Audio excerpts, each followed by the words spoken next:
एक मिनट छोटा वहां से डालो आप। हाँ जी आ जाओ दोबारा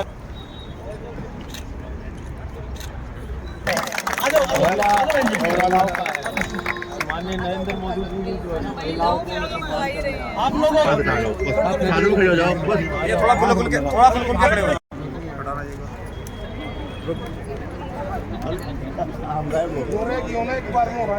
प्रधानमंत्री जी खुश होकर जो है और दो चार बातें, कई बार होता है ना भीड़ ज्यादा देखकर आदमी दो चार बातें और बोल देता है, भाई ये भी ले लो वो भी ले लो। तो ये आपके ऊपर भी निर्भर करता है कि कितनी उसके बारे में थोड़ा बताइए। निमंत्रण तो मेरा तो चलो हो सकता है, लेकिन सब पार्टी के कार्यकर्ता हैं, सब पार्टी का परिवार है। और जहां पार्टी का मुखिया आ रहा हो और उसके विषय में अगर कोई बात रखनी हो तो मुझे लगता है सब अपने आप ही चले आते हैं, अपने आप ही खींचे आते हैं। तो माननीय नरेंद्र मोदी जी का कार्यक्रम है, आगे आने वाली 9 तारीख को पानीपत में वो आ रहे हैं और बड़ी बड़ी योजनाओं का शुभारंभ करने जा रहे हैं। तो सभी उत्साहित थे और इसी उत्साह के साथ सब यहाँ पर आए हैं।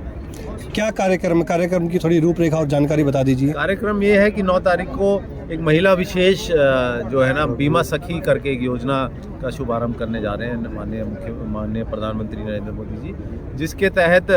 1 लाख महिलाओं को रोजगार मिलेगा और स्टाइपेंड भी मिलेगा 7-8 हज़ार रुपये महीना, और उनको ट्रेनिंग दी जाएगी एज ए LIC एजेंट के लिए। तो गाँव में जहाँ पर अभाव है इंश्योरेंस का, जहाँ इस तरह के इंश्योरेंस नहीं होते हैं, नहीं करा पाते हैं, तो ऐसी पॉलिसीज़ जो है ये महिलाएं लेकर आएंगी अपने अपने गांव में, और उससे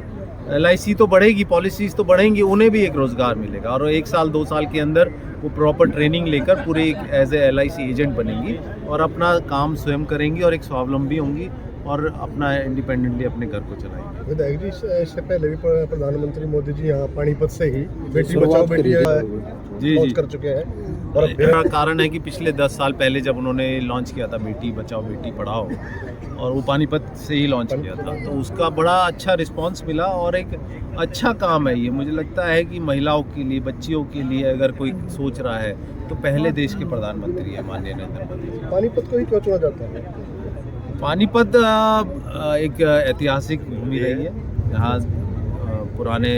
इतिहास काल से बड़ी बड़ी लड़ाइयाँ लड़ी गई हैं, अच्छाई की जीत हुई है बुराई पर। तो शायद ऐसे बुराइयों को दूर करने के लिए जो पूरे देश में व्याप्त है, मुझे लगता है कि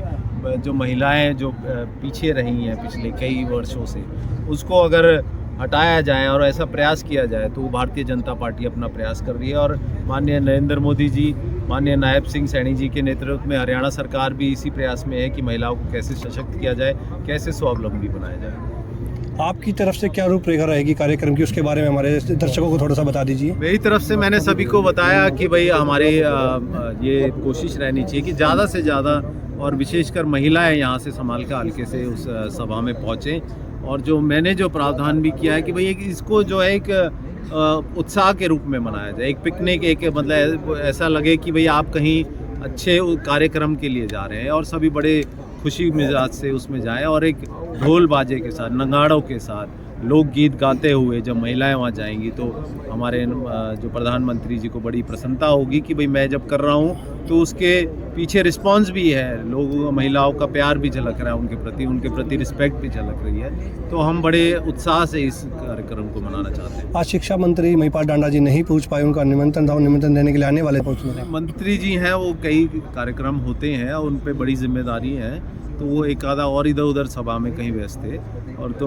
बताया गया कि भाई हम सभी एकजुट हैं और इसी कार्यक्रम के लिए मिले हैं, तो सभी की राय मशवरा लेकर इस कार्यक्रम की रूपरेखा है। आपके द्वारा भी 20,000 सदस्य कहना चाहोगे, इतनी बड़ी संख्या में सदस्यों को जोड़ना? भारतीय जनता पार्टी के पदाधिकारी,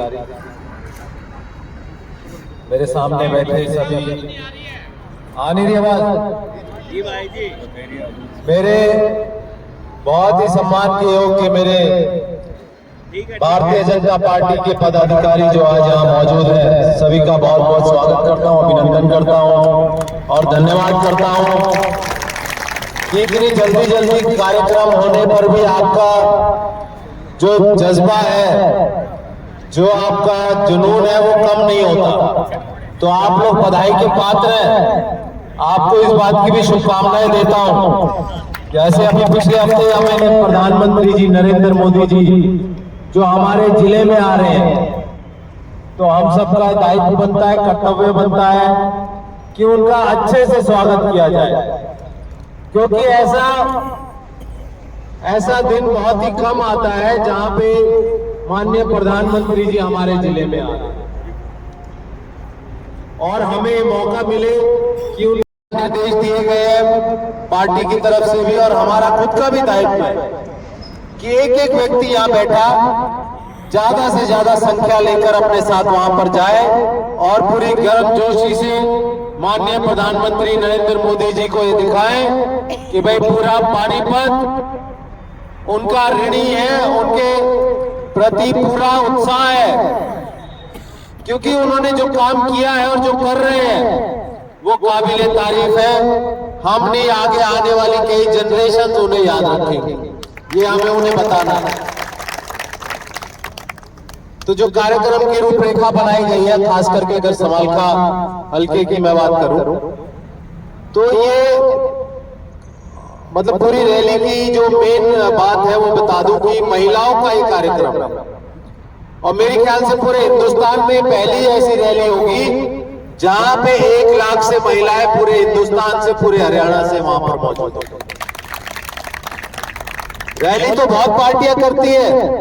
लाखों की संख्या में लेकर आने का काम भी करती है, लेकिन ये पहली बार होगा कि महिलाएं इतनी तादाद में होंगी वहां पर, क्योंकि ये महिला विशेष के लिए एक कार्यक्रम, एक योजना है, उसका शुभारंभ करने आ रहे हैं नरेंद्र मोदी जी। एक बीमा सखी के नाम से उन्होंने एक कार्यक्रम चलाने के जो सोच रखी है उसका शुभारंभ करने जा रहे हैं, जिसके तहत 1 लाख महिलाओं को हर महीने एक स्टाइपेंड मिलेगा, 7 से 8 हजार या 10 हजार भी होगा वो, और उसके बाद उन्हें मौका मिलेगा कि LIC एजेंट बनने का। आपने देखे होंगे शहरों में बड़े एजेंट घूमते हैं जिनका काम ही ये है कि वो सिर्फ पॉलिसी बनाते हैं और उसी में अपना वो पूरे महीने का खर्च, पूरे साल का खर्च उठाते हैं। तो ऐसी योजना जो स्वावलंबी बनाती है आपको, खास करके महिलाओं को, कई बारी बहुत सारी दिक्कतें आती हैं, थोड़ा को रोजगार के अवसर कम प्राप्त होते हैं, कहीं अपने आप नहीं कर पाती, लेकिन ये एक ऐसी योजना वो लेकर आ रहे हैं जहां अपने गांव में बैठे बैठे, आप अपने घर में बैठे बैठे, वर्क फ्रॉम होम जिसे कहेंगे, ऐसा एक कॉन्सेप्ट लेकर आ रहे हैं जहां पर आप बैठकर अपना सीखेंगे भी कैसे पॉलिसी बनाई जाती है, क्या क्या उसके जो है रूपरेखा तैयार की जाती है, और फिर उसके बाद आप प्रॉपर LIC एजेंट भी बनते हैं, और जब तक सीख रहे जब तक आपको तनख्वाह भी मिलेगी। तो ये योजना बहुत ही मैं कह रहा हूँ काबिले तारीफ है और इसका जितनी सराहना की जाए उतनी कम है। तो आपसे सभी से ये निवेदन है कि जितने भी पदाधिकारी यहाँ बैठे हैं अपना एक वो बनाकर चलेंगे कि भाई 50 बसें हमें यहाँ से हमें निर्धारित की गई है कि 50 बसों में, और एक बस में मेरे ख्याल से 40-50 कम है ये संख्या हमारे लिए, कम है, जो मैं उसका प्रावधान भी करूंगा आपके साथ कि हर बस में 4-5 महिलाओं की एक ऐसी जो टुकड़ी हो जो भजन मंडली जिसे कहेंगे, हर बस में एक भजन मंडली आपके साथ भेजूंगा, ये मेरी तरफ से हो, ठीक है ना। तो 50 हो या 100 हो, आप एक बार अपने में निर्णय ले लीजिए, उतनी बसों का इंतजाम भी होगा और उतनी भजन मंडलियां भी उस बस में जाएंगी।